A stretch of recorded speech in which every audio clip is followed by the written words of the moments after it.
Pop Culture Yearbook. On this show, we pick pieces of pop culture that were important to us in a given year. We then discuss our memories and dig into those movies, albums, shows, and more. I'm Brad.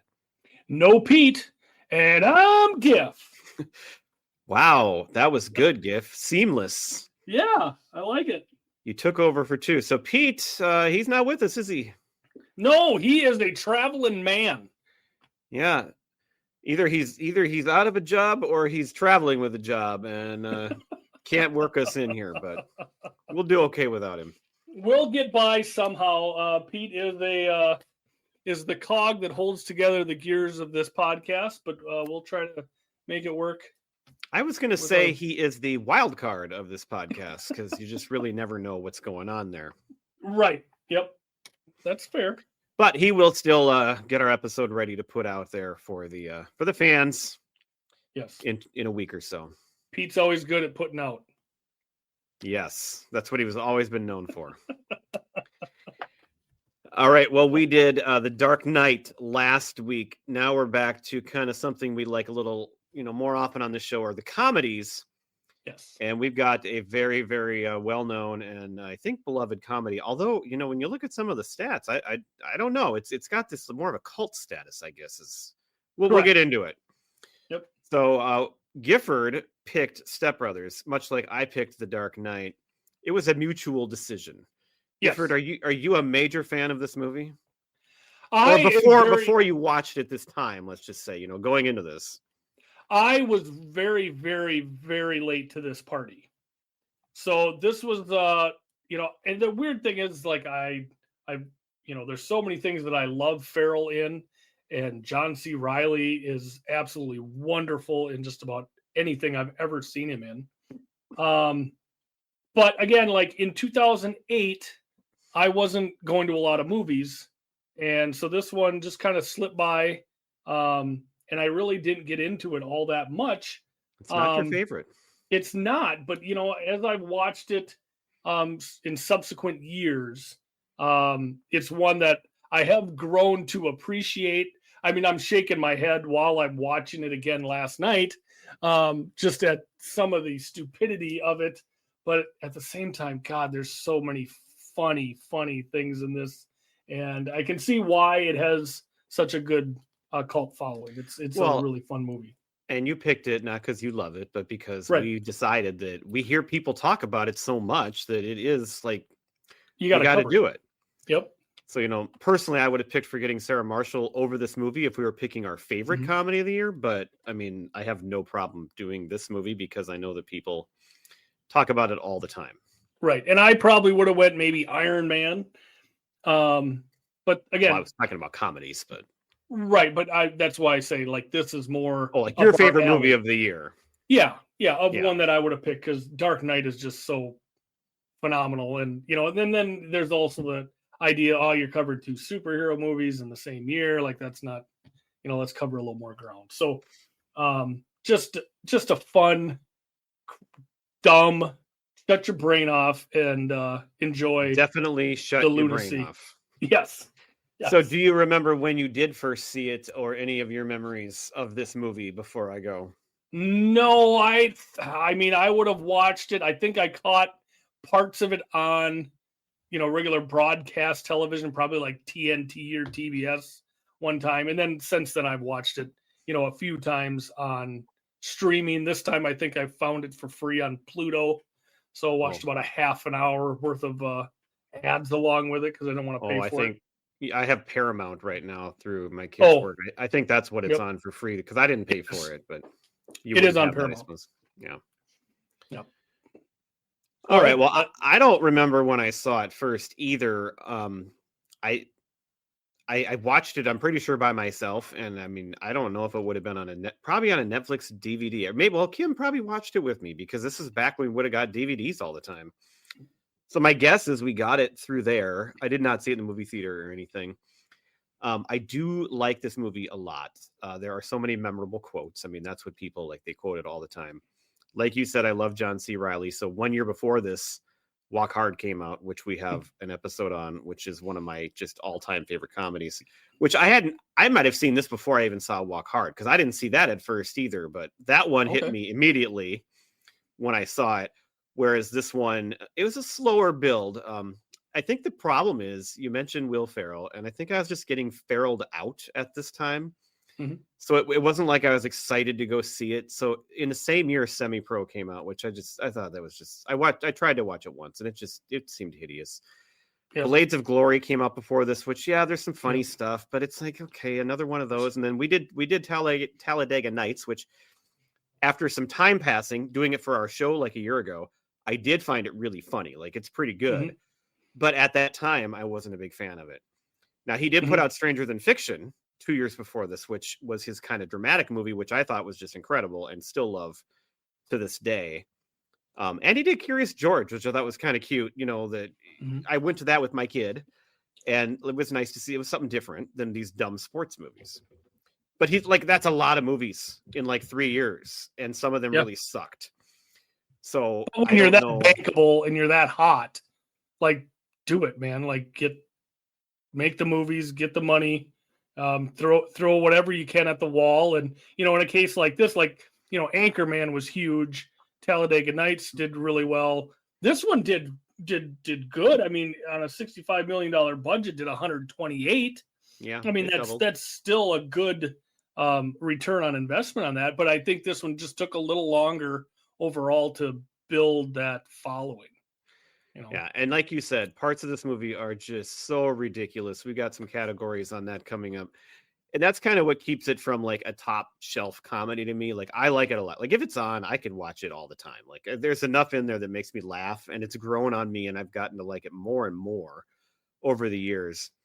But I don't put it in the same category. Well, like Walk Hard, which I mean, speaking of No. ridiculous, but like that, it's a biopic, it's a fake, it's supposed to be stupid and everything. And I don't know. I don't get it. Like, why are these guys like this? And are they adults or are they children? And they just, it doesn't always add up, but it still makes you laugh. And there's a lot of great actors in this movie, so that's part of what makes it good too. I think it's a little bit of escapism for dudes, right? Like, I mean, this is a 40-year-old and a 39-year-old. At that point in your life, most of us are, in a career, maybe got a family and kids, and you're kind of set as far as what you're trying to go for. But some of us may pine for those easier times, and sitting on the couch watching Cops in your underwear, and just being stupid. And I think that's a little bit of what this offers the male viewer anyway. Yeah, it's definitely an escape. Yeah. All right, so you said the budget made a lot of money. It came out July 25th, 2008. So what I was surprised by, not that it got 54% from critics on Rotten Tomatoes, because I wouldn't expect it to be all that high, but only 69 by the audience, which the way I hear people talk about this movie, like they talk about this movie like it is the best comedy ever. Like it's their favorite comedy. And I hear that all the time. Yeah. And so I was shocked when I saw that it was only 69%, because that seems not to add up to what I hear out there in the world. Well, it's that's where, it's a rigorous 69, if you will. They're very full-throated in their yeah. I'm always up for a rigorous 69. Yes, yeah, and a full-throated 69% it is. So I think that it also lends itself to the baser qualities. So I think people who really love it are like, yeah, this is the shit, man. But it's got enough haters, I guess, that right think it's too stupid. Speaking of the haters, Ebert was one of them with 1.5 out of 4 stars. And that was my next bullet point right there. He mentioned that it was mean. He doesn't understand why it has to be so mean, and he kind of felt dirty coming out of it. Yeah. So that was one of the reasons he wasn't quite as high on it. Well, not a hater is Joaquin Phoenix, who reportedly says it's the movie he's seen more than any other. So, which just I think that's kind of funny. Me. I love to hear that, because I think of Joaquin Phoenix, and I think, I mean, he's obviously out there, but I mean, he's such a great actor, right? I mean, that's what you think when you think of Joaquin Phoenix. But even guys like that need to escape too. I mean, right, and that's the fun of it. Like he, deep down is just a kind of a weirdo, and loves the escapism, if you will, of this movie. I'm trying to think if he never did any movies with either of these guys, has he? Or at least like a Will Ferrell movie? He's never been. I'm trying to think of what he's done that's kind of maybe more funny. He's done more quirky movies than I would say like comedies. Yep. Right. Yeah. He can do a quirky movie. He's good at those, but we've got director Adam McKay teaming up again with Ferrell. Yeah, he was on SNL and then moved on to the movies, and he's directed Ferrell in Anchorman, Talladega Nights, The Other Guys. So these two team up, and it's usually a pretty good combo. Well, and he went on, I think, didn't he write and maybe direct, but at least like The Big Short, like he's done some of the more, like he's stepped out of the realm a little bit as he's become more, I'm sure, powerful in the field. Yeah, I think he did The Big Short, and then he was also Netflix movie Don't Look Up. Oh, was one of the most depressing movies I've ever seen because it was so close to, unfortunately, what's happening in the world. And that's when people hated. I thought that movie was great, not because and I agreed. It was, people said, "Oh, it's so unrealistic." I'm like, "No, it's not." My God, no, it's not. This is, everything in this is true. Like, so I disagree with that. But it's the same as like Idiocracy. Like you watch that movie, and it's supposed to be stupid and funny, but when you really look at it, it's like, oh God, this is really this is where we're at.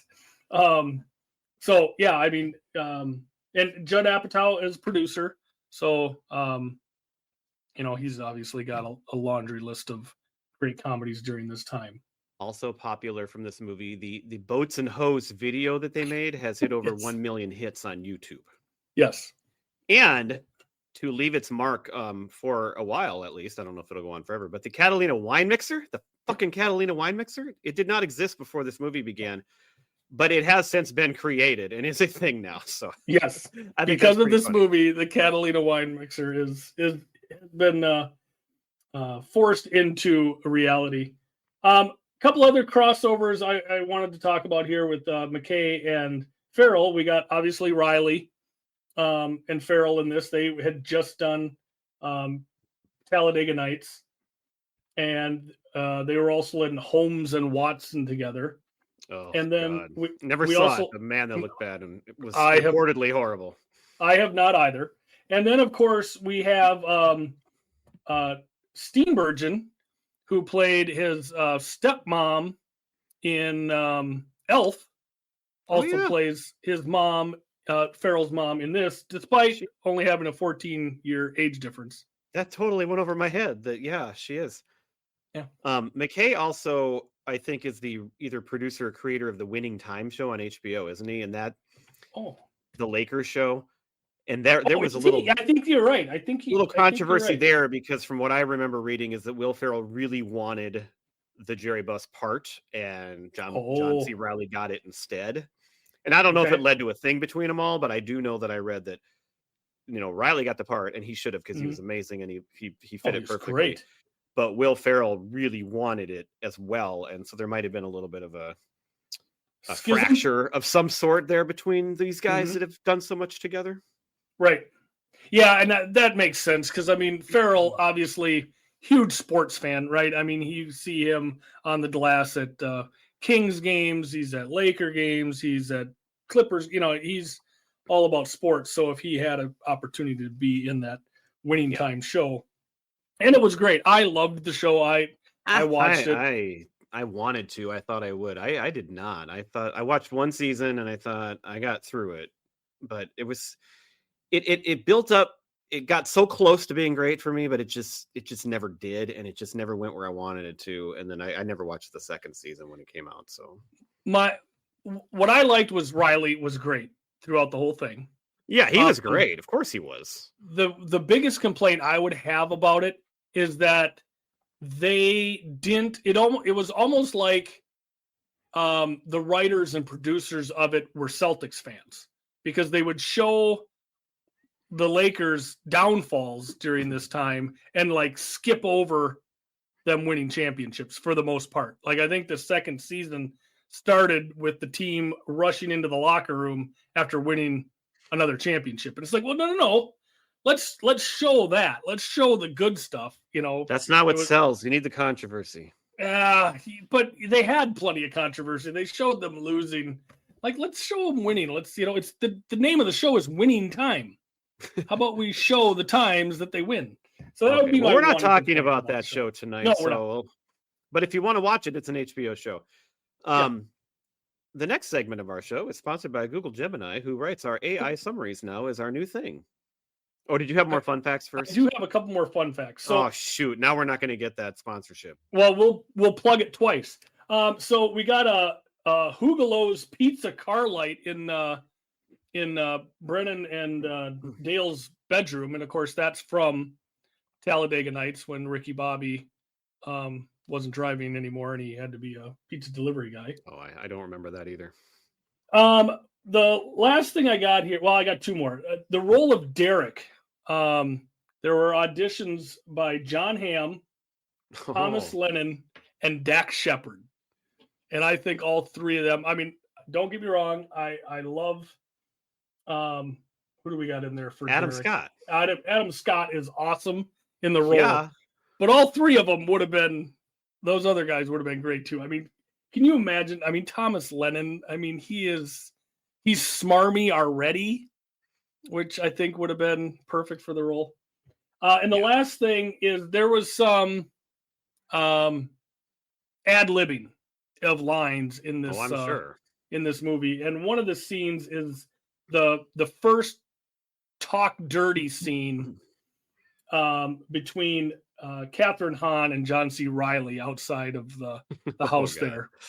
And Hahn said that the line where she talks about wanting to shove Dale into her vagina, that came from the darkest recesses of a recovering Catholic, is how she put that. Sounds all right. Yeah. All right. That's what I got for fun facts in this one. Okay. Well, our new segment is we try to see if AI really works. And so Google Gemini, we ask it to write a 1-paragraph summary, just so people, if they're not familiar with the movie or if they've forgotten parts, can catch up with us. So let's see how Google Gemini did this time. Step Brothers is a comedy film about Brennan Huff, a 39-year-old sporadically employed man living with his divorced mother, Nancy, and Dale Doback, a 40-year-old terminally unemployed man living with his widowed father, Robert. When Nancy and Robert meet, fall in love, and get married, Brennan and Dale are forced to live together as stepbrothers, initially despising each other. After their childish rivalry threatens to tear their parents' marriage apart, the two man-children eventually bond over their shared immaturity and interests, and they team up to launch their own entertainment company, Prestige Worldwide. Though their antics cause their parents to divorce, Brennan and Dale are eventually forced to grow up, find jobs, and orchestrate a plan to reunite their parents at the prestigious Catalina Wine Mixer, ultimately leading to a rekindled romance for Robert and Nancy and success for the now mature yet still eccentric stepbrothers. That's really good. That's not too bad.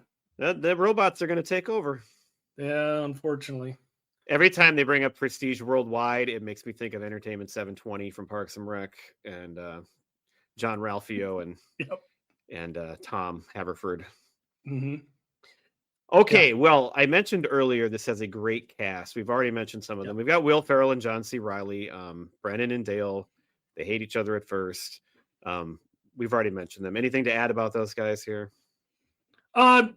No, not really. I mean, I love their the wardrobe that they wear throughout the movie. I want to know what Dale's wristband collection looks like.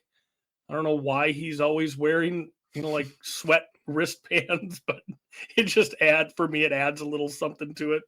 And they're just such a great team because the size and look of them. I love it how Will Ferrell constantly calls him like curly headed and stuff when he's got the same hair, same hair. Right. Yeah. So, all right. You mentioned Mary Steenburgen is Nancy Brennan's mom, as she was in Elf, and not real mom, of course, in Elf. Well, so a little bit different, but Yep. But she is just wonderful. Married to Ted Danson. She's in occasionally pops up in Curb Your Enthusiasm. Mhm. She's just awesome. And I mean, for an older lady, older than us, she's always been a real good looking woman. Yeah, I have a note in here that she could be my stepmom any day, if you will. I understand what you're saying. Okay, thank you. Yes. But then a highlight in this movie is Robert Dale's dad is Richard Jenkins, and this guy has won an Oscar, or I forget, was he won or just nominated? He's been nominated for 2 Oscars. I believe he won one. Nominated for 2. Okay. And you think of him as serious, although I look back, he's done more comedies than I remember, but like his straight man in this and the way he can handle these kids and everything, which is you totally feel, because who wouldn't? I mean, in real life, who wouldn't act that way? Yeah. He's just fantastic. He's a great actor, and he's great at this role here and pulling off the foil. And he comes in as just the straight guy, but some of the best parts of the movie is watching his frustration boil over to where he just can't hold it in anymore, and he has to express himself. And it's not always constructive either, because he's dealing with these infantile men. And it's just great to see him just lose it, and how many times during the movie. And he is a very straight man, because the very first thing we see is him presenting at a conference and bringing up Mary Steenburgen's breasts in front of the entire crowd, because he's so smitten by her in the crowd. Yes. All right, you mentioned Adam Scott in here as Derek, which you think of him like how much he's in now, but at this time, maybe he wasn't in quite as many things, and he wasn't quite the household name he is. But man, is he pulls off the Dick role, my God, magnificently, and he just looks. His hair is just horrible in this movie. He just looks like a tool. Yep. Yeah, and he plays it well. But so he went on to be in Parks and Rec, like 2 years later. Also a big part of Parks and Rec, not a full-time cast member, but Catherine Hahn, the always wonderful, awesome Catherine Hahn, is his wife, Alice. And her role in this movie is just, it's just fantastic, because she doesn't like Derek. Doesn't want to be married to Derek, but yet she is. And she turns to this man-child Dale, and it's just, she can pull off so much as a comedian, but like she gets to do a lot in this movie. She's great. Catherine Hahn, to me, I always think of her as an SNL cast member. Like, she seems like she would be. She has that feeling. Like you said, she can do so much. Like, to me, she'd be perfect as a sketch artist, where you just go from thing to thing. Kind of like that, where she just pops up on shows all the time, like Parks and Rec, and she's not always maybe the main person, but she'll pop up in things and just steal the scene and just be great. She's amazing. Yeah.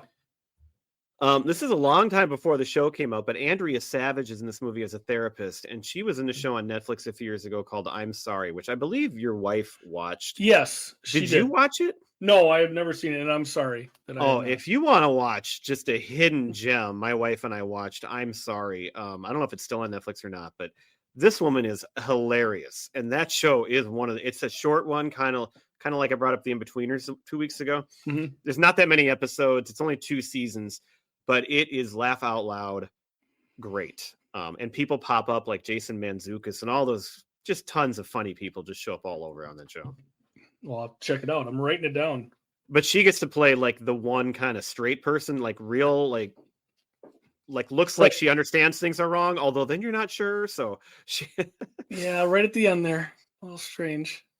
A couple more people pop up in small roles. You have Ken Jeong as a job interviewer of these guys when they're trying to get a job. You have Rob Riggle in a patented Rob Riggle type role, just a loudmouth asshole, co-worker of Derek. Pow! Yep. Is he saying pow? Is he saying pow?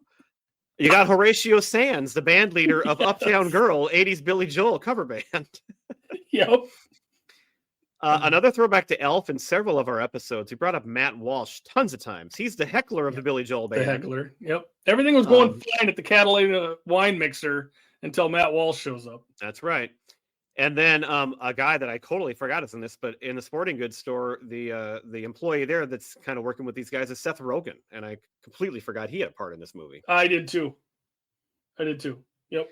So that I think is all I have. Do you have other people that you wrote down? Nobody of real note that jumped off the screen at me. No. But that's a pretty damn good Murderers Row of a cast right there. Yeah. Of comedians. I mean, these guys are, and women.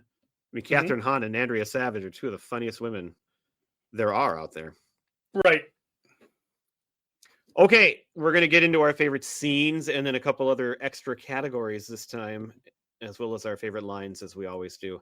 Yeah. Not my favorite scene, but I do want to point out that 2 weeks ago I drafted Vampire Weekend in our music draft, and this movie starts out with the song A-Punk is the overlaying music right at the beginning, the catchy, fun song that you probably know but didn't even realize who it was. Yep. It's awesome. So there's that.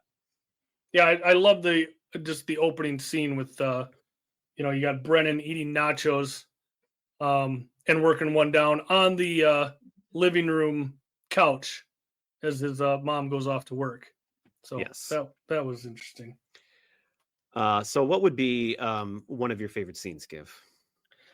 Well, I think one of my favorite scenes, a lot of the scenes tend to be a little shorter, but the scene where Brennan and Dale finally have it out on the front lawn, and they get into a fight where one has a bat, one has a bicycle. And Brennan's yelling rape, and you've got Nancy standing there with a garden hose trying to hose them off and cool them down, and then it ends with the simultaneous bat and golf club to the head, which knocks them out. So we're going to throw out quotes as we go too. Then I have 2 quotes from that scene that I have down actually. Mary Steenburgen, the mom, is so upset she just yells out, "What the fucking fuck!" Yes. But then you brought up that he's yelling rape, and it's Dale, I think, that says, "I am so not a raper." I'm so not a raper. Yes. That is hilarious. Well, I'll go kind of follow up on that one. So they make up, but then things go bad again. And one of my favorite scenes is where Brennan goes to play on the drums, which he's not supposed to. Yeah. So there's the first scene where he does it, where he actually puts his balls in the drum. This is later. Yeah. But Dale goes in there and grabs a cymbal and just cocks him on the head with a cymbal. I laughed out loud so hard at that. And then he thinks he's dead, so he wraps him up and tries to bury him in the backyard. What is he saying as he drags him out?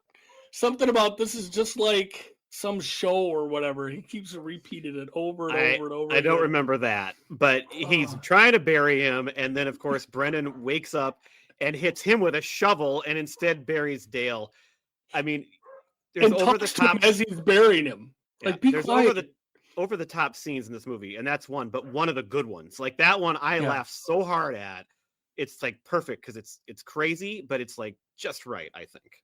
Yeah. I love it.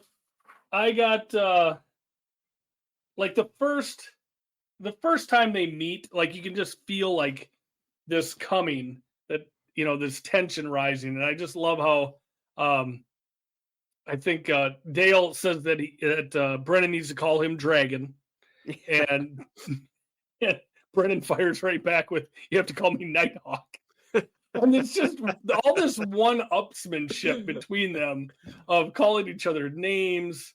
I also like the scene where right before they get into the big fight, Brennan has gone and played on Dale's drum set, and Dale comes home and Brennan is laying on the couch, and Dale goes, "Why are you so sweaty?" He goes, "I was watching Cops." And that makes sense to Dale. Dale understands how you can be sweaty from just watching Cops. I think that's one of the most underrated lines in this whole movie, because that, strikes a chord. That's good.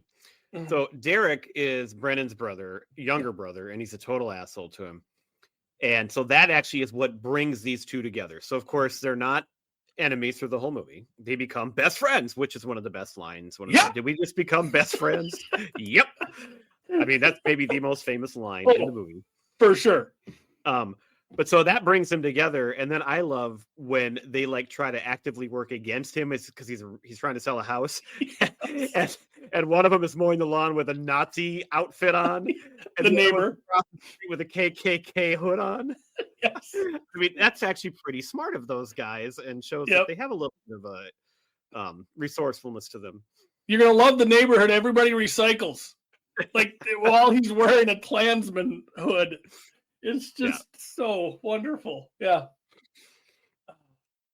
But then after the whole part where I brought up that they almost bury each other alive, they do split up to go on their own.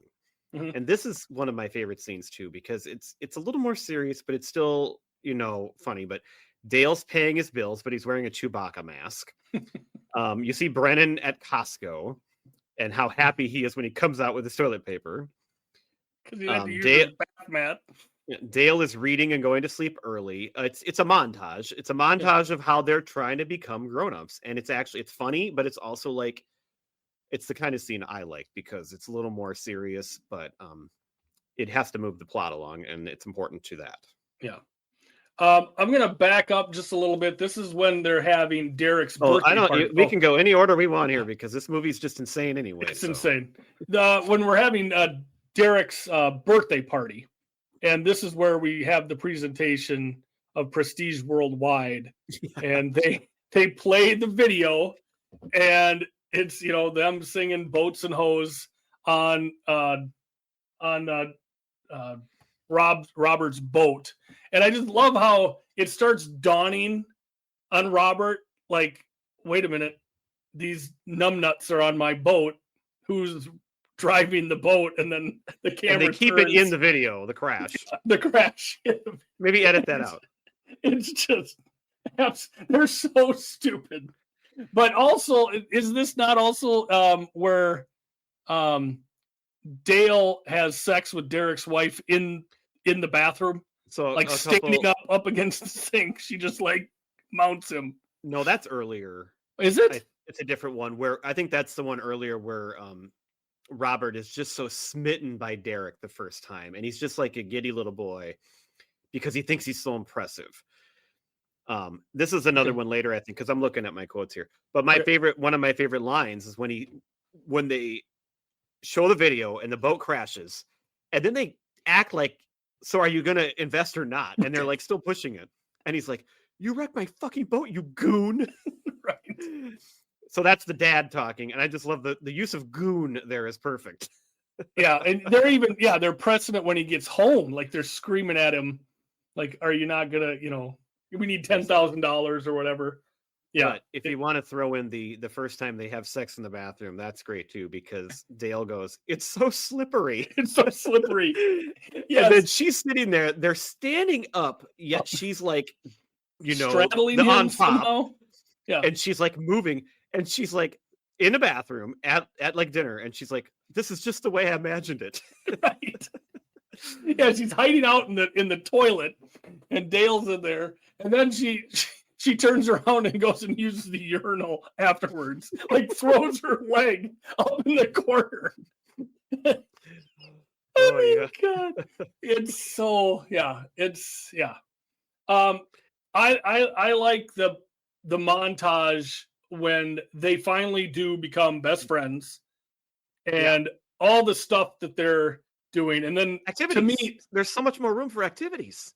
To me, the best gag in the whole movie is when they finally get the bunk beds put together with hockey sticks and a random board and whatever, and Will Ferrell's on the bottom bunk, and John C. Reilly jumps up on the top, and immediately the thing just collapses on top of him. That is maybe the best gag. I agree. It's so great. I mean, there's no it's creaking and teetering a little bit. I mean, it's as soon as his body hits the top of that bed, it's just wham, as it should, right? And that's another one of those really famous lines. It would give us so much extra room for activities. Oh, they're just so excited. But yeah, I love that. I love it when it falls on them. We got to talk about the Catalina wine mixer a little bit too. Do you have some other ones before that? I've got the job interview day. So Dale says, "Hey, Dad, I don't have any nice clothes. He's like, yep, go in my closet. Both of you put on, whatever you need. And they both find tuxes first off. Two So tuxes. these two shitheads decide that they're going to wear tuxes. And That's then when they meet Seth Rogen, right? Because he thinks it's funny at first. He's like, yeah, your style. I'm going to hire you guys because I like your style. You're funny. So they show up to do these in tandem, these interviews together.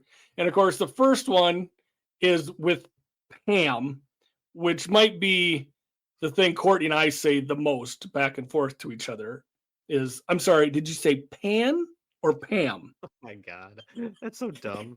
And the fact that she's interviewing Brennan and Dale is sitting directly behind him and you don't really see him at first.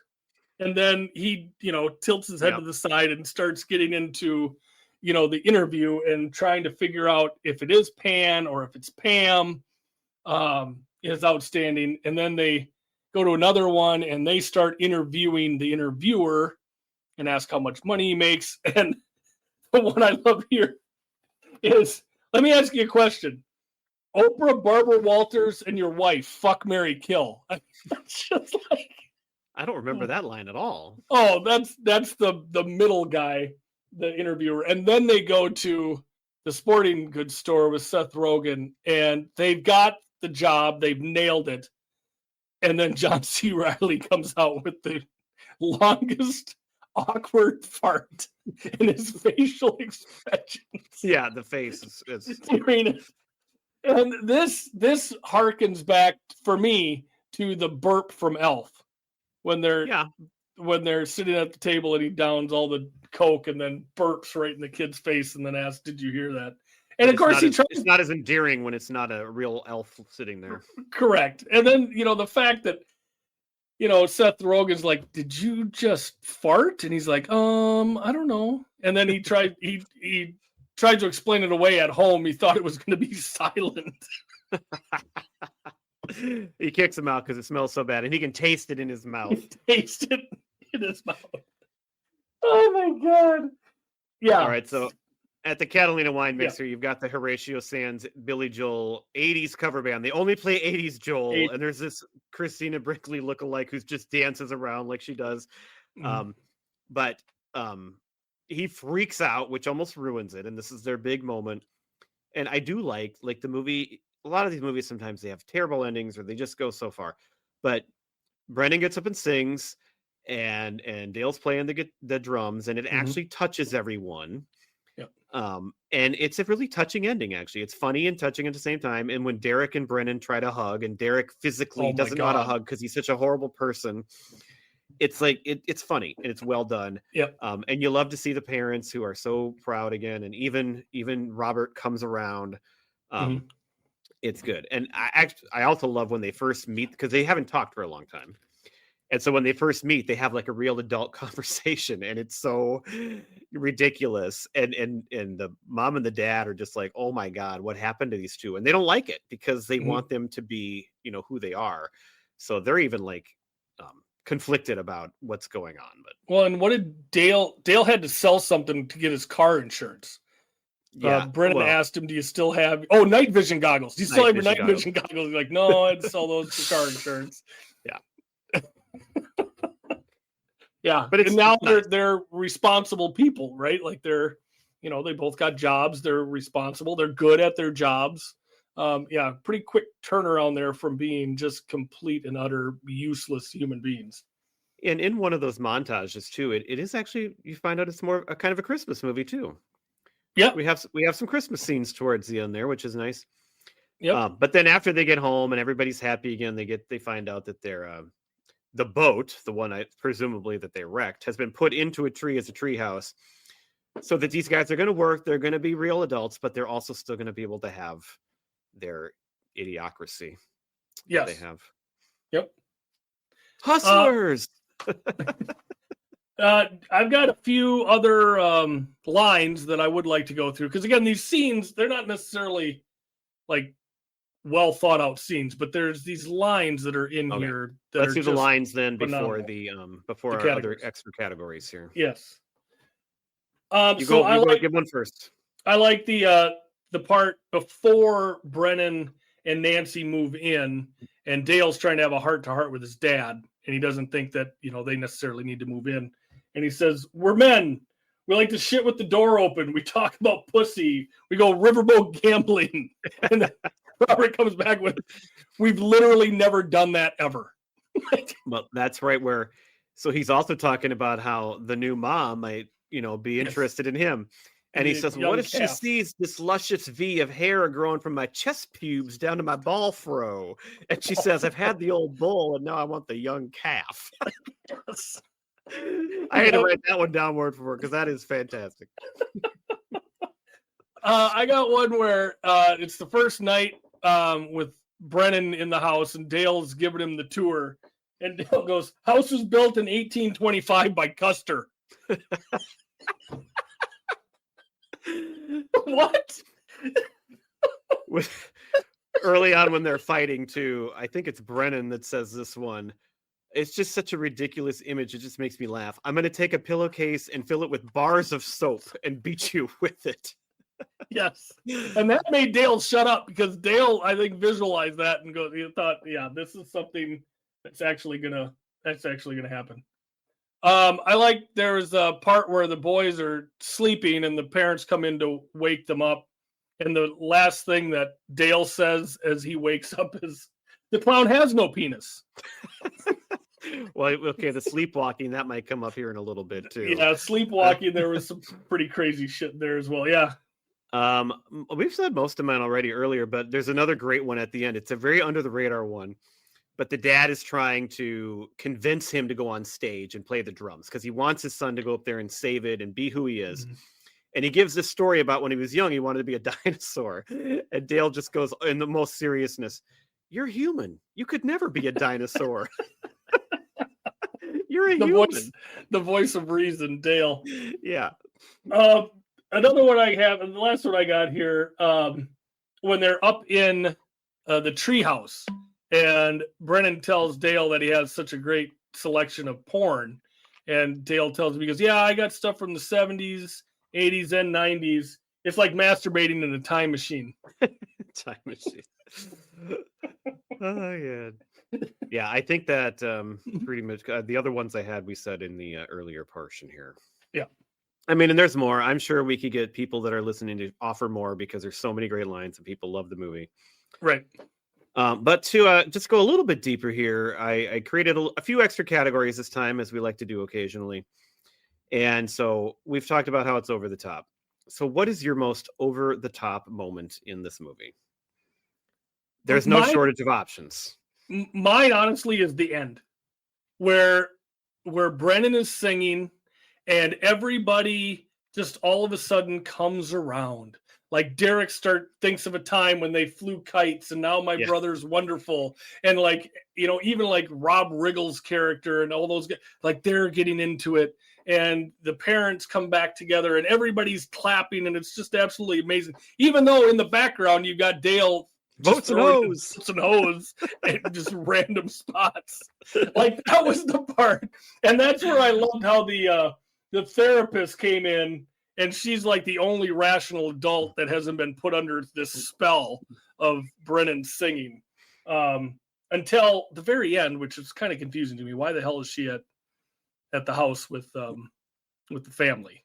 Yeah, she has made it clear that she is not interested in him whatsoever in any way at that possible. time. Yeah, right. But and the way she words that every time is pretty fantastic too. Right. So that even the parents are too stupid to buy it. They're like, "Oh, come on! Oh, she's a keeper." Yeah. That's my over the top moment, I guess. Go ahead. Well, I didn't expect that. I'm surprised. Mine is the sleepwalking, which is two scenes, but more so this Christmas one where they start bringing the presents in and just throwing them on the floor in the bedroom. But then they bring a tree in, which I thought that was hilarious. To that point, it's pretty funny. But then, of course, Robert wants to wake him up, and she tells him not to. And so he wakes him up, and they just start beating the shit out of the dad. I mean, it's like, oh my God, that's where you get the screaming and the craziness. And it's like, I mean, people don't sleepwalk like that. Right. So that was mine. Well, And the first sleepwalk scene, like they're independent of one another. Yeah. But in the second one, like they're They're a coordinated. team. Yeah, they are a team sleepwalking together. My backup for this would be the boats and hose video and the boat getting Yeah. ruined, and then he actually spanks Brennan. I think that's That was great. That's what's maybe neat. deserved, but still kind Yes. of over the top to spank him like that is funny. I gotta give it to Robert. Not that I was I spanked my kids or anything like that, but interesting technique to mount him from behind and then reach behind yourself Well, and I think spank if him. you're doing a full-grown adult, you might have to take a different tack at You it. might have to take a different tack. Yeah, probably don't need to do that with a smaller child. The one thing I will say is, Robert and Nancy are they're such nice people, and they're obviously driven people and grounded people, and it shows you that even good people can be absolute shit parents, because there's no way you would allow one of your kids to Well, they're just get push this them. far. They're so nice that they just, It's found it easier to unbelievable. let them do what they're doing. Yeah. All right. Well, this is a Will Ferrell comedy, so he could be an easy choice, maybe. But who is the most over-the-top actor in this movie? Me first this time? Yeah, you go ahead. This is a really tough call because you could pick so many. But I'm actually going with Robert Richard Jenkins. And the reason is because he is more of a serious actor than the others. So Mhm. seeing him act this way, he was nominated the next year for an Oscar. But his love for Adam Scott when he first meet him is so disturbing how much he loves him. And then even though you totally feel it and he should be upset at these kids, the way that he is quite selfish at times and kind of pisses off what's her name? Nancy. Yeah. And he like can't let it go and keep his wife happy at the same time. Mhm. I just think there's a few scenes where when he gets pushed to the limit, and I don't mean it in a bad way, because I love that he's willing to do this. Like, it's great that this guy did this movie, but that's why I'm picking him, because it's so much against kind of type. Sure. Well, I'm going the opposite way. I'm taking the low hanging fruit here. I'm going Rob Riggle. I didn't even think of him, but that's great. Yeah, the guy eats a dick in international waters, so he couldn't be charged for crying out loud. So yeah, to me, he is just so absolutely over the top. Bros out harder than anybody in this movie. That's a great complete psychopath. So for me, it was Rob Riggle, and I like Rob Riggle. I think he's very funny. I loved him in The Hangover as the cop. But great, he can be a lot, right? And I mean, I liked him in The Other Guys, as the guys who come up to try to be the next cool cops. He was good in that too. So well, that's a great pick, because I didn't even really. Riggle. I wasn't thinking of him. I was thinking of the bigger characters. So he's a great choice. Okay, we have two more categories. The next one is the biggest dick, which is kind of an obvious choice, but I'm wondering if you might go off the border or not. I'm staying right down the middle on this. We're going to have a draft a little bit later in honor of this character, and I'm going Derek. I mean, he is just such a magnificent dick in this movie. He is. Plays it so well. He's the younger brother, so always maybe a little bit of inferiority to the bigger brother. But I mean, the scene from high school at the talent contest, and then he wins by lip syncing Ice Baby. Yeah, he's just a complete nutter douchebag. So I got Derek for this one. He's mine too. But I did think that Robert, again, is a sneaky pick, because the way he gravitates right away to Derek and doesn't even you can see why Dale, who's an idiot, of course, but he'd be so upset that he wouldn't even listen to his kid talk, because he's fanboying over Derek so much. And there's times where he does go too far, as I just said, on the over the topness. So I think he's a sneaky backup pick, but Derek is the biggest dickhead. I think for Robert, he is so enamored with the thought that a child could be true, just anything other than Dale. Yeah, true. Have a career, have a family, not live at home. It's just it's a brand new world for Robert looking at Derek. All right, and then our last. So we could have called that the Roger Ebert Memorial biggest because he said the movie was mean. Mhm. So to finish a little happier, who's the best person in this movie? Is there any redeemable character, and who would you pick? You go ahead. Oh, well, I mean, even Nancy has some issues here and there. So I'm picking Andrea Savage, the therapist, because she's the only Mm. one that doesn't buy it. Although at the end, she's at their house, and it seems like in the time that passed, her and Brennan have become a thing. And Mhm. then she says he can wear the shit out of that pirate hat. Yes. Yes. So I think that she should be the best person because she does not give in to any of this. Yeah. But again, I'm going to keep going back to Robert. He could fit all these categories. Again, he's a sneaky pick because you can't really blame him for how mad he gets at the kids. I mean, the kids are absolute idiots. And then when they most need it, he does support them. And he's kind of Yeah, at the end. the Yep. thing that really, he's kind of the thing that switches them around at the very end and Yep. gives them the push. So I did want to give him credit for that. Yeah. So I would put him as my backup. I'm going with the ray of sunshine that is Nancy, Yeah. Mary Steenburgen. I mean, she's always so soft spoken, except in the fight scene outside where she, screams, but Fuck. but she's always so sweet, and she's, so happy to see Robert, at the end of it at the Catalina wine mixer. She's always more than supportive of her kids, which is maybe why they turned out the way they are. But she's maybe nice to a fault in that way. That's why I didn't pick her, because I felt like she enabled this, and she's part of the problem. Well, and that's what the therapist said at the end. Like, yes. You're an enabler. Like, yeah. Well, no shit.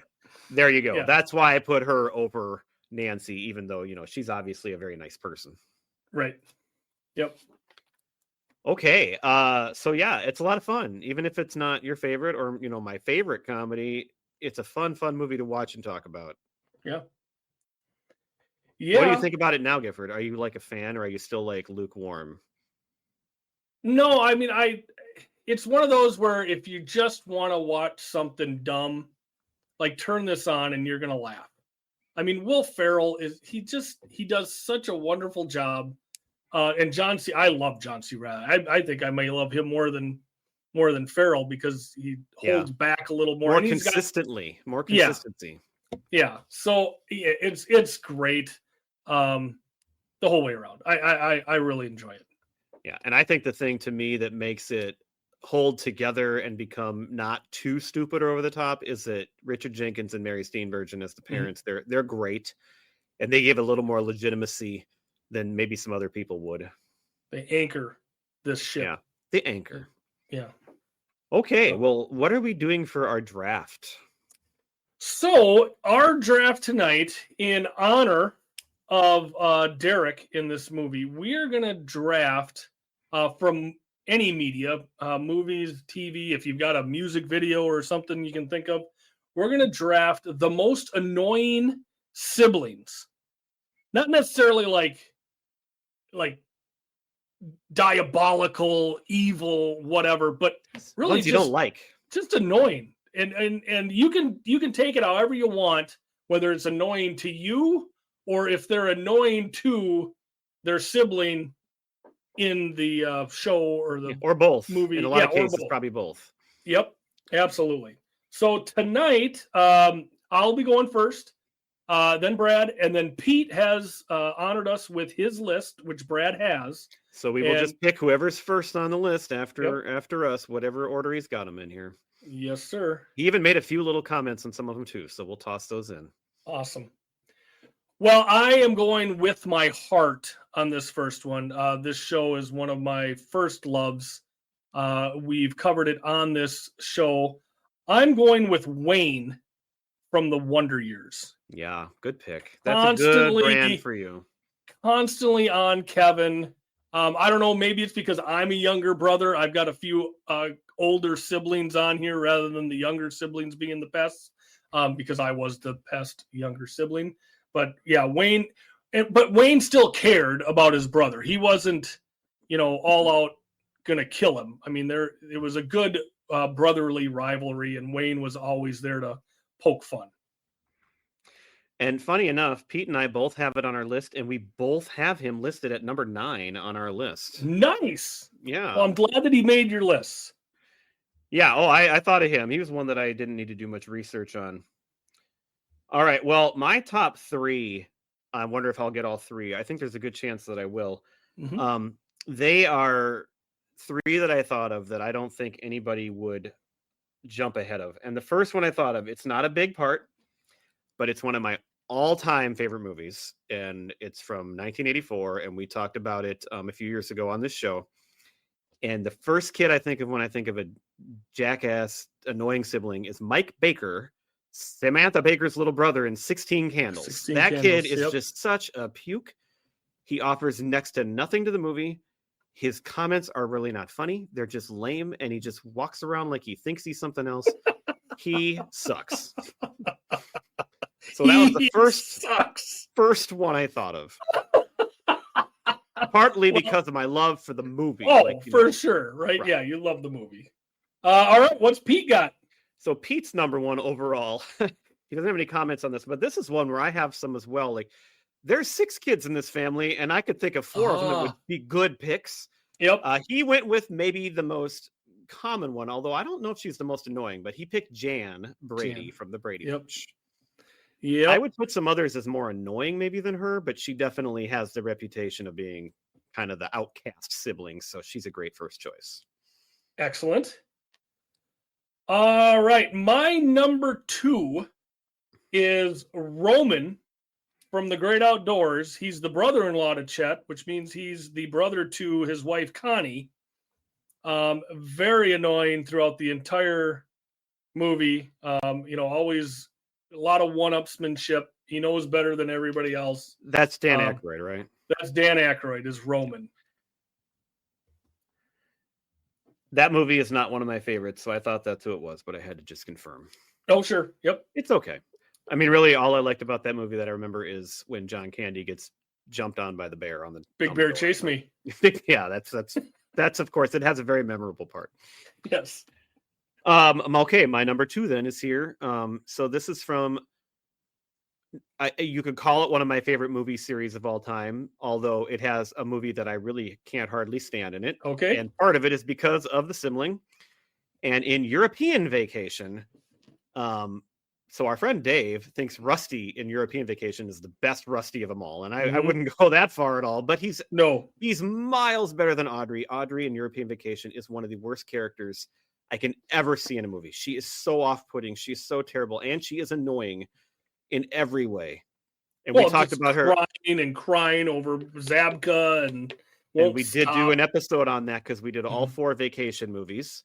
And actually, it's a really good episode because Dave was on to make the case that it's the best vacation movie. And the 3 of us were like, huh? No. But it's a good conversation. Yeah. That was the 3rd person that I wrote down. Well, so you did have her up there. Was Audrey from European Vacation. Yeah. Okay. So then we're back to Pete again. Yeah, it's Pete again. This one was a surprise to me. So he picked Mallory Keaton, Justine Bateman on Family Ties. He said she's kind of annoyingly dumb compared to Alex, who was pretty smart. Now, I get that, but to me, it's low-hanging fruit. If you're going Family Ties, it's Jennifer Tina Yothers all the way. Right. So that's why it surprised me that he didn't pick her, but he did pick Mallory. All right. Well, my 3rd pick is going to be a universally hated character on a universally loved show. Interesting. That would describe my next pick as well. I am going with Skylar White. Oh. From Breaking Bad. That's Marie's sister. We're in the same universe, though. Okay, good. I have a similar one there too. So I mean, she's just her whole character is just annoying to watch in general. Marie is annoying herself, but she's not quite as bad, I would say, as Skylar. Skylar cheats on her husband. Obviously doesn't tell Marie that the guy that Marie's husband's been hunting for 5 years is in fact Walt. And she's just annoying as hell. So Yeah, I'm taking I know that Skylar. you hate her, and I don't like her character either. But I didn't even think of her as a sibling. But yeah, she does have a sister on the show, so Yep. Yep. you can include her easily. Well, I'm going to go to the spinoff Better Call Saul, and when I watched this show, like I love the show, but I hated Chuck McGill with a passion. Yes. He was just one of my most all-time villainous characters. I couldn't stand him, and I get it. Saul's not great. He makes mistakes, but God, I hated that guy. Well, and Chuck, he's one that he believes he's right all the time. All the time. He's an amazing legal mind, yet his mind doesn't get out of his own damn way in order to allow him to function as a member of society as you would. And it's completely annoying that, Jimmy is doing all this stuff to try to help him when he can and bring groceries and be basically his lifeline to the rest of the world. And Chuck just time and time again can't get out of his own damn way. So yes, I have Chuck. I wrote Chuck down first. Oh, you did? And that made me think of Skylar. Okay. So we both had him. Great pick. Thank you. Yeah, I was glad that I didn't forget about him because, God, he sucked. Yep. Okay, the next one, I don't have any notes on from Pete. I'm assuming it's just because, sometimes the youngest sibling on some of these comedies was kind of the forgotten one and kind of annoying or like didn't need to be there. Again, I could go Family Ties because you had Jennifer and then they added another kid below that too eventually. Mm-hmm. But he picked number 3, Ben Seaver on Growing Pains. Oh. The youngest one, right? Yeah. I don't remember him. I didn't like him. Again, this reminds me of same time frame, same basic thing. If you go in that category, I would have picked the little brother on Who's the Boss because that kid was annoying. Danny Pintoro. But he wasn't the brother. He was Angela's kid, and Samantha was Tony's kid. Oh, well, I guess so I don't remember that. I mean, I guess you're right. Yeah. They all lived together. I thought of him, but then I was like, oh wait, he's not a sibling. Well, maybe he didn't pick him for that, but he has Ben Seaver, which I get because he's kind of like just what's the point of Ben Seaver? Although I'm sure some people would pick a Tracy Gold too. I mean, she's any of them. Yep, Tracy Gold would be a good one. All right, so I have mine numbered. Yeah, now I got to go off my board and see who's going to fit best next. Let me see. I think I'm gonna change this up here. I'm going with Jeannie in Ferris Bueller's Day Off. She wants nothing more than for her awesome brother to get caught in the act, doing whatever she can throughout the whole movie to get him busted, and it takes a drugged out Charlie Sheen to set her straight at the end. That's how messed up she is.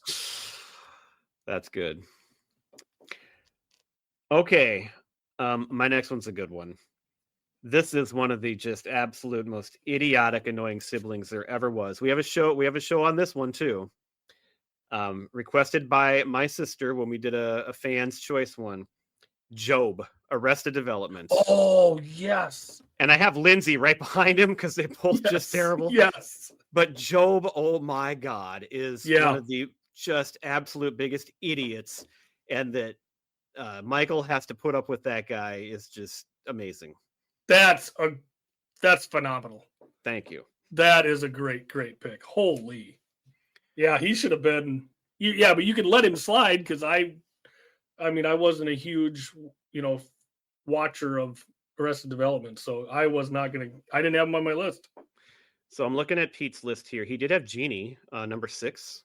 Okay. So very close.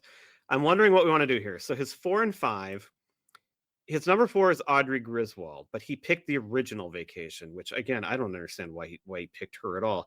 But do we go with that because I already picked her in a different one? Or do we go with his number 5 from a variety? I think because you already picked, I think it's kind of like, the character's off the board. Let's do that.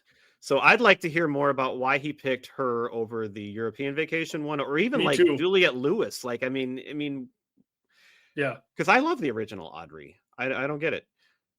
I do But too. that was his next. So anyway, we go to his number 5 overall instead, which is Buzz McAllister from Home Alone, and I had him high on my list as well. I had Kevin. Well, I think he has He's Kevin too, or I saw so Kevin. annoying that he gets left behind. So he took Kevin Buzz. is annoying. I get it, but he's a kid, and they treat him like crap. And you get what he's a kid. That's why he acts the way he does. This Buzz guy, man, he's a piece of work.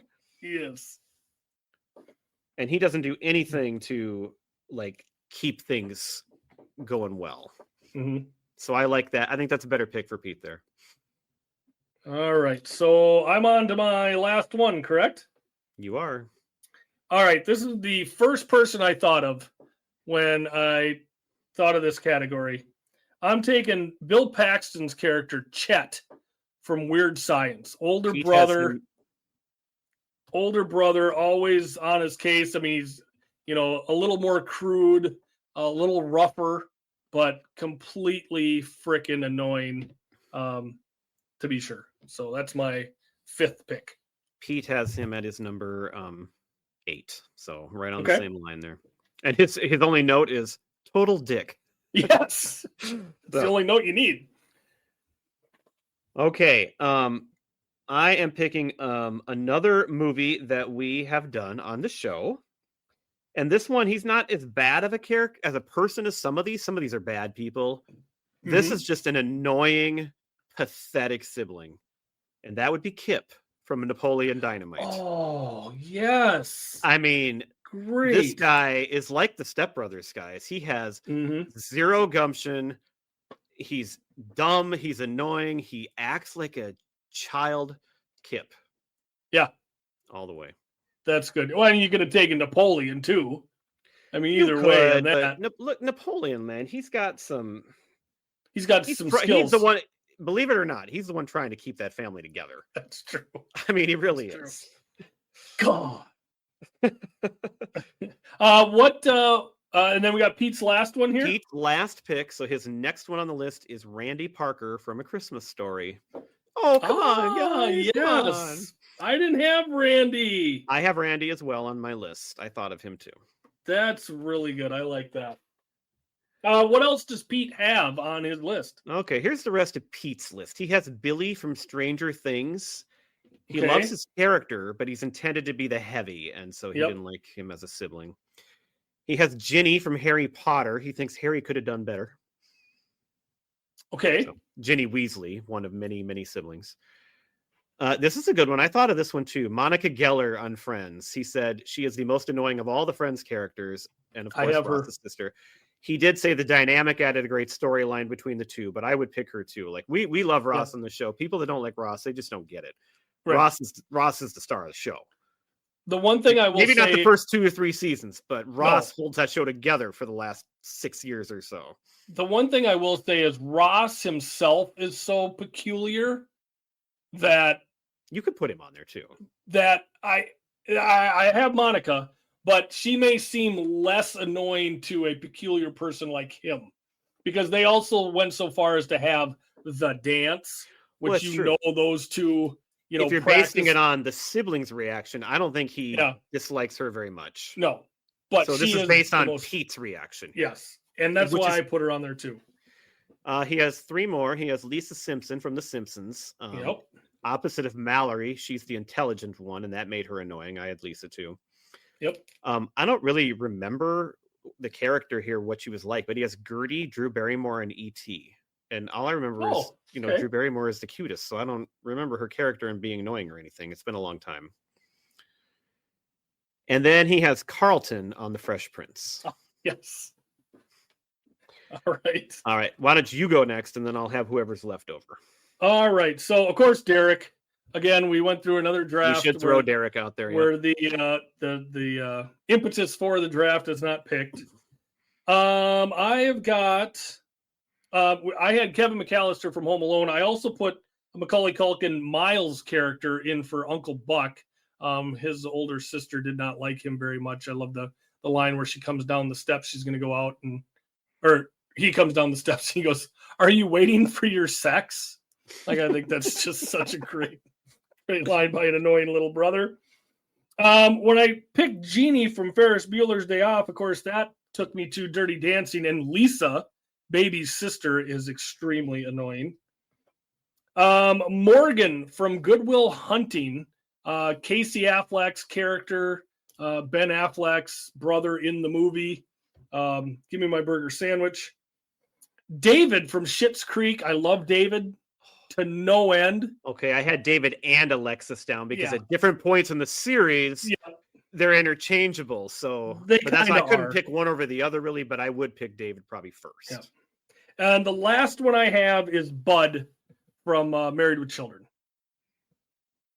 Because he was Bud always, Bundy, yes. Bud Bundy would do, yeah. He was. So I don't always know why trying that to took do me a something. second there, but So those All are right. the ones. Those are the ones that I. I got a Right. few more. Okay. So I mentioned not just Joe, but Lindsay in Arrested Development, although she's probably a little less annoying. So Pete would know this one. We all love the show Cobra Kai, and the younger LaRusso, Anthony LaRusso, the boy. Yeah. He's just what a just a dumb Twerp. character. Yes. He's annoying, and then he gets older and he gets worse because when kids like that get older and bigger, they're whatever charm they had is gone. Mhm. And that's going to fit. And the next one I'll say, Manny on Modern Family. I loved him at first. He was great, but he just very annoying as the show went on. And he is a sibling because they added Joe, the younger kid, to it. Cinderella's stepsisters. We should throw them in there. Oh yes. I mean, I guess they're stepsisters if you're not counting that, but yeah, that's pretty good. Again, I had Jennifer and Family Ties on my list. Same era. You could pick either Vanessa or Sandra, maybe even Denise on the Cosby Show. Most of those older girl siblings were not great, and Vanessa could be really annoying, but Sandra was like just dumb. She was like, why do we need Sandra? Get her off the show. Mhm. He picked Jan. I actually wrote down Cindy and Bobby before Jan and Cindy's probably the most annoying. If you really watch the Brady Bunch, Cindy was the one I thought of. Yeah. She's a tattletale and she does so much stupid crap. And then I had Randy from A Christmas Story and David and Alexis on Schitt's Creek as well. And that completes my list. I had Wayne, like you had from Wonder Years. And Lisa Simpson. I had Buzz. So all those same ones. Yeah. Yeah, there's some good ones out there. Very, very annoying, and for that reason, memorable. They did a good job as those actors. So a lot of these I actually remembered without really doing any research or looking it up to see what I missed and forgot. The one caveat to that would be the actress who plays Skylar in Breaking Bad. I don't think she has any redeeming qualities at all. So, I don't know if Chuck McGill does either. But he's a great. I mean, he's a good actor. So, I mean, Michael McKean. Yeah, he's a good actor. He's amazing. Yeah. So Pete came through tonight for us by giving us a list. Next week is supposed to be his choice. So I guess we'll find out, everybody, if he's going to give us a choice or if Giff and me are going to have to maybe do something on the fly, which could be fun. Yeah, we could throw something together. It's we've been doing this long enough. We think we're talking about Family Guy next week, but that's Pete's pick, and we don't know. And between the two of us, I don't know if we really could pull that off without his telling us what to do. Expertise. Yeah. But I mean, tonight, excellent subject. Glad that we covered it. I think we, for our audience, I think this was something we needed to delve into, and I'm glad we did. It was always, it's fun to rewatch the movie and see it again. So and I hope they appreciate it that we picked it for them. Yeah, absolutely. Hey, Brad. Hey, what? Hey, which band had its breakout hit with the song "Ships and Prostitutes"? Oh, that was Preacher Row. That was way before Boats and Hoes. They totally ripped that off. That is correct. You know their album or their catalog very well. Yes. Yeah. And surprisingly, you listen to Ships and Prostitutes, it's catchier than you think. It is harder to rhyme, but it doesn't roll off the tongue as easily, but it works. That's the beauty of it. Yeah, for sure. All right. Well, we will see you next week as we close the yearbook then on 2008. Yeah, for sure. Bye. Thanks for listening, everybody.